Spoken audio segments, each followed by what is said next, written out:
So to do this, I'm going to do a little bit of this content outside of the book and present some of this in a little bit different way.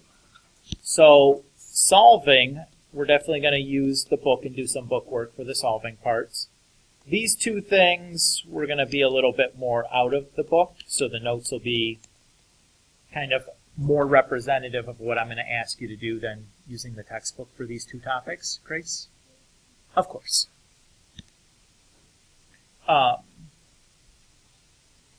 So the first topic I want to talk about is graphing.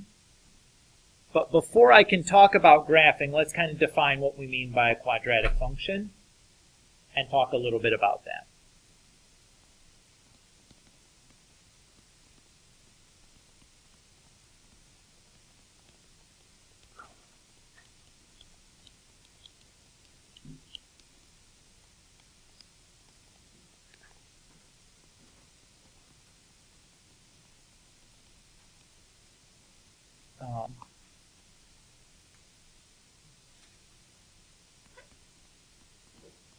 Let's actually say this.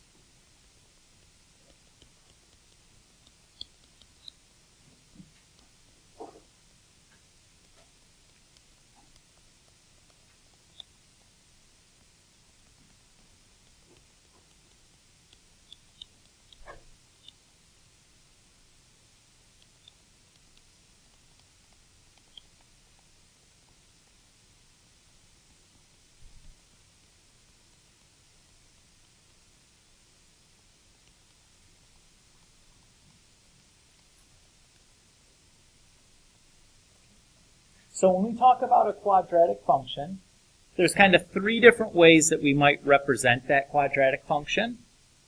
The first is y equals a times the quantity x minus h, quantity squared, plus k. We call that vertex form. The second is y equals a times the quantity x minus p times the quantity x minus q. That is called intercept form. And the third one is y equals ax squared plus bx plus c. We call that standard form.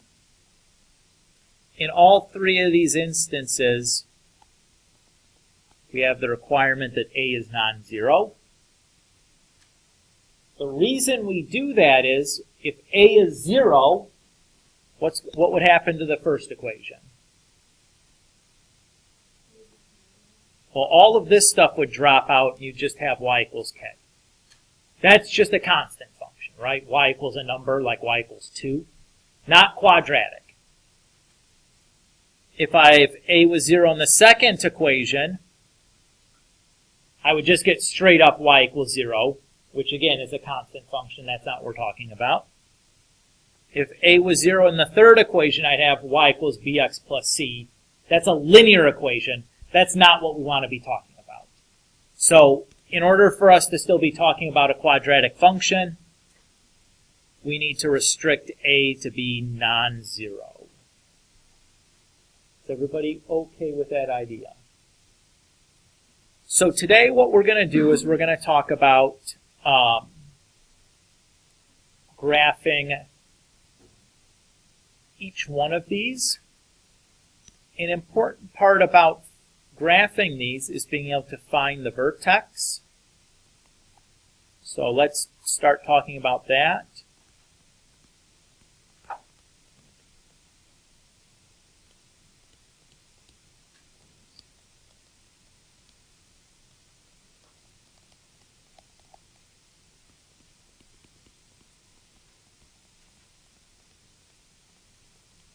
So the graph of a quadratic function we call a parabola. And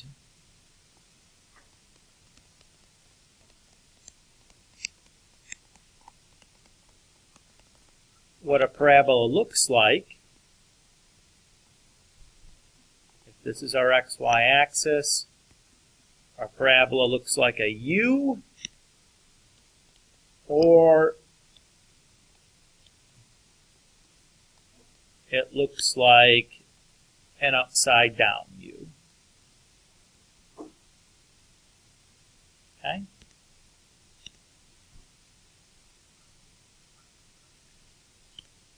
Notice that these lines are curved and not straight. The absolute values are V's. The quadratics are U's. When you draw your graph, it's important that you're using a straight line when you mean a straight line and a curved line when you mean a curved line. So I would be picky about that. There is one important point on a parabola. That important point is called the vertex. And the vertex is important for a number of reasons, one of which is that if I draw a vertical line through the vertex, what it does is it divides that graph into two mirror images. We call this a line of symmetry because the graph is symmetric across that line, that it's a mirror image of the other side. Does everybody kind of see that? Usually the visual is okay with students. We do pretty good just looking at pictures and seeing the visual what's going on.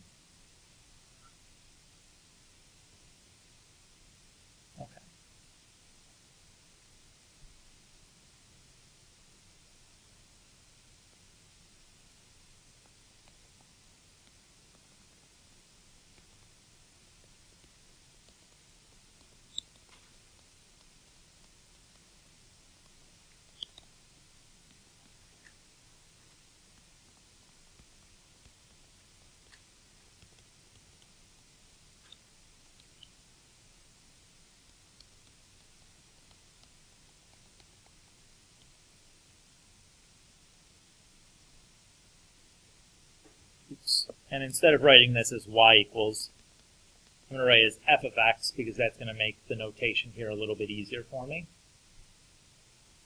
So in vertex form, to find the vertex,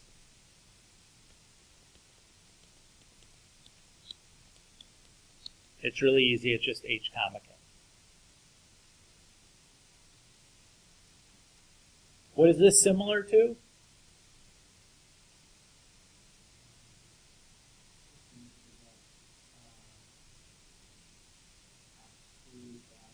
Yeah, the absolute value function, I remember the vertex is also h comma k.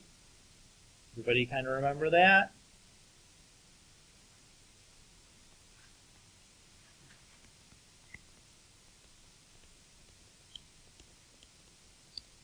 We have intercept form.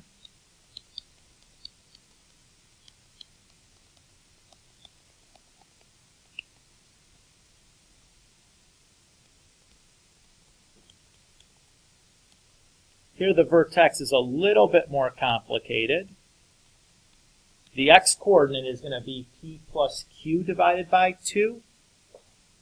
And then to find the y-coordinate, I'm going to write that as f of p plus q over 2. When I write f of something, what does that mean when I write it that way? It means that I'm going to plug that answer back into my original function to find that new y value.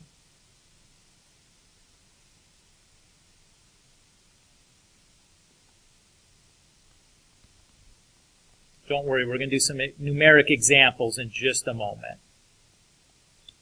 The third form that I gave you guys was standard form, which is ax squared plus bx plus c.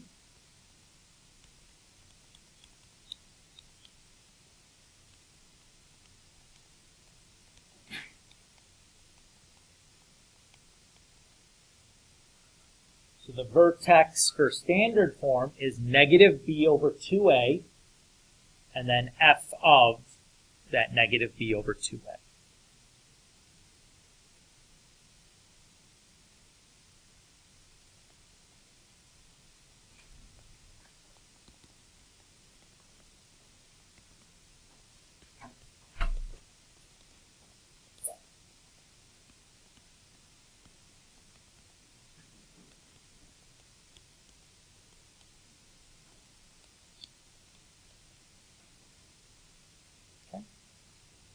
So we're going to do some examples here of finding the vertex. And I probably should write these as f of x's, just to be consistent.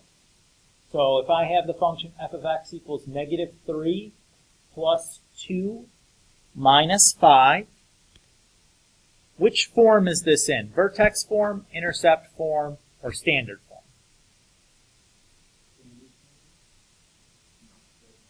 This is vertex form. Remember when we said vertex form, that was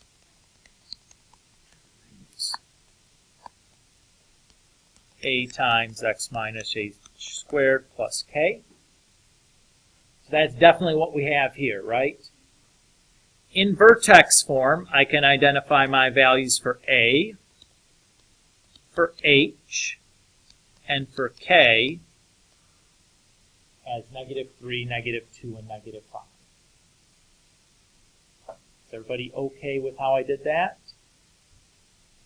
Looks very much what we've been doing this whole semester in terms of identifying the AHs and Ks, right? Okay. So I know in vertex form to find the vertex, that's just h comma k.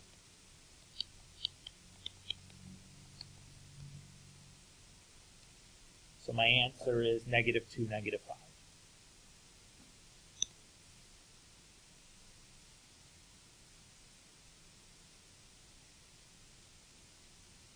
Is everybody okay here?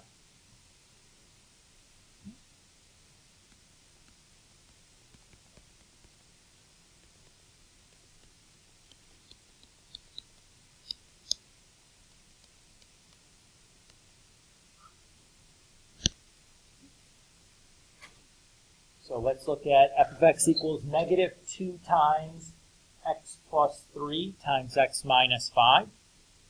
Which form is this one in? This is intercept form.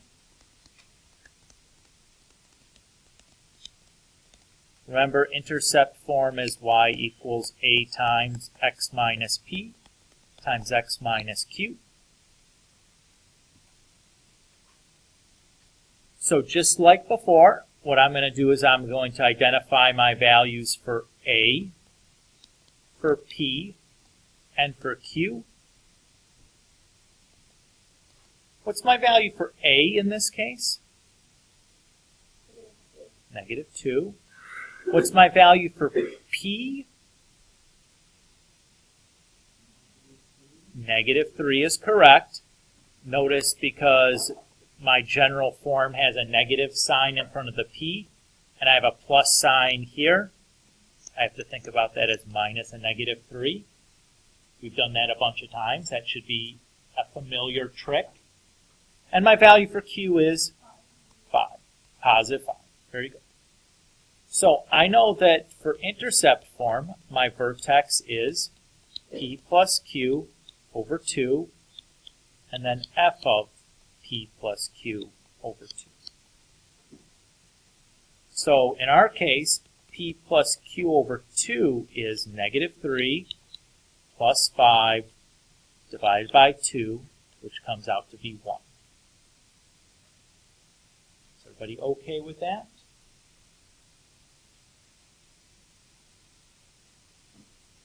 And if I do f of 1, what that means is every place where there was an x, I'm going to plug in a 1.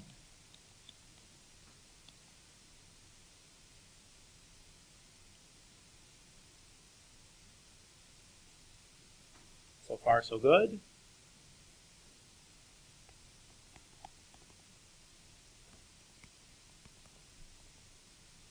So if I simplify this, I want to do the parentheses first. So 1 plus 3 is 4, and then 1 minus 5 is negative 4. Negative 2 times 4 times negative 2 is positive 32. So I can tell my vertex then is 1 comma 32.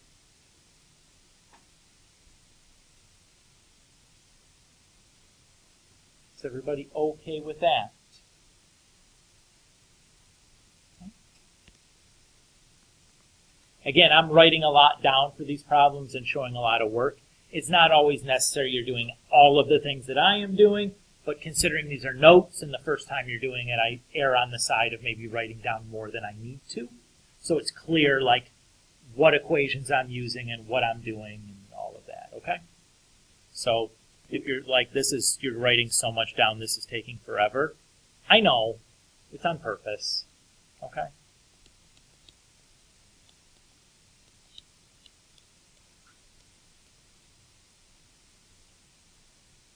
All right. So which form is this equation in? This is standard form.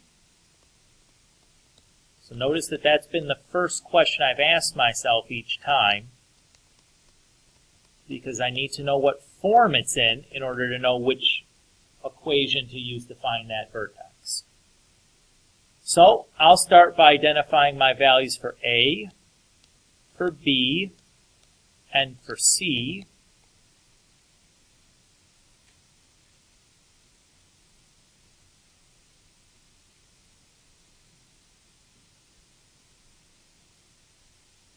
And then I remember that the vertex in standard form was negative b over 2a, comma, f of negative b over 2a. So the first thing I'm going to do is calculate the x-coordinate for my vertex. That's going to be negative 10 over 2 times negative 3. When I multiply that out, I get negative 10 over negative 6, which reduces to positive 5/3.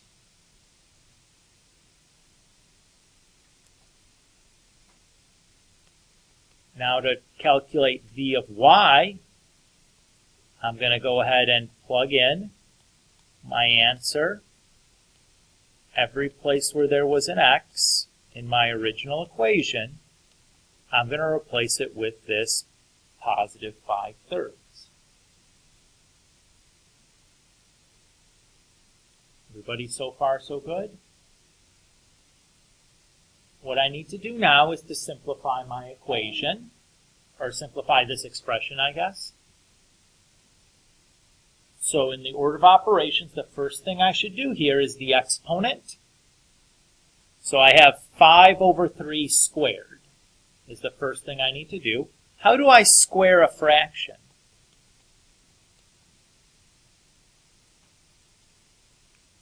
What does it mean when I say like 5 squared? What would that mean? That's the same thing as 5 times 5. So 5/3 squared is the same thing as 5/3 times 5/3, right? And how do we multiply fractions? Top to top and bottom to bottom, right? So what 5/3 squared is going to be is just 5 squared over 3 squared. Everybody okay with that? 5 squared I know is 25. 3 squared is 9.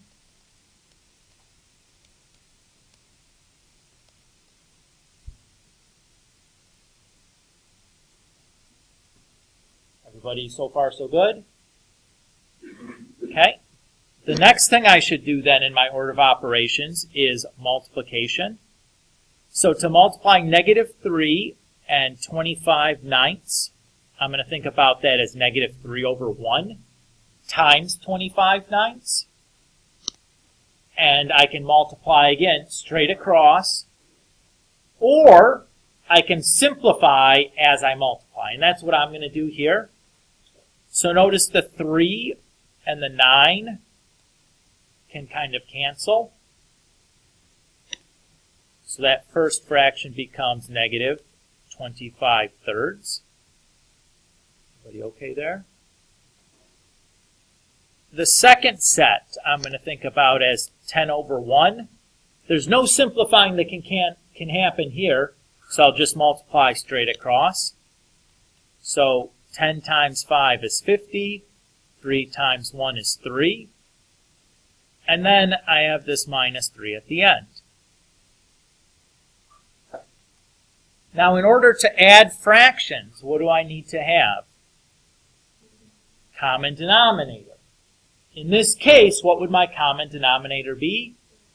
3. So I don't have to do anything to the first fraction. Its denominator is already 3. I don't have to do anything to the second fraction. Its denominator is already 3. For the third fraction, though, I need to think about it as 3 over 1, and then multiply that fraction by 3 over 3. That makes negative 9 over 3. Everybody so far so good? Am I doing like enough kind of steps and work in between? I'm trying not to skip anything and being very deliberate here. Grace?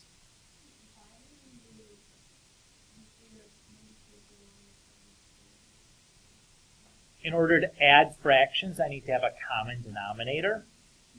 So before, I had over denominator 3, and then a denominator of 1. I can't subtract those because the denominators are not the same. So to make them the same, I'm going to multiply 3 over 1 by the number 1. But I'm going to write the number 1 in a funny way. I'm going to write, instead of multiplying it by 1, I'm going to multiply it by 3 over 3. Because 3 over 3 is still 1, right? And 1 times anything doesn't change it.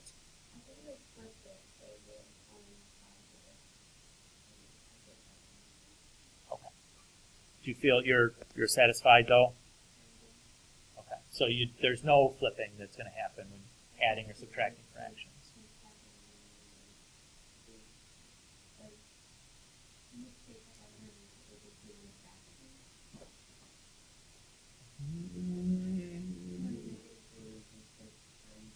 So it had nothing to do with the negative 3 in the numerator. If that was a negative 5 in the numerator, I would still multiply it by 3 over 3. Yeah, I would want to make the denominators the same. So in this case, it's easiest to make them all 3. Okay with that? Elena? Of course. Okay. And then to add or subtract these fractions, I just need to add or subtract the numerators and the denominator stays the same.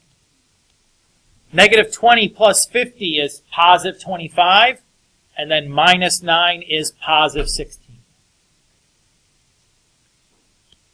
So I can then say my vertex is at 5/3, comma 16/3, right? I thought it was 5/3. It took me a long time to remember that. We took a while to get there. That one was gross because of all the fractions, but I want to pack some fractions in here just to give us some review of how to deal with some of these fraction operations, because I know it's something that gets a little fuzzy because the rules are a little bit different. I want to make sure that we had kind of done an example of that. We're going to stop here.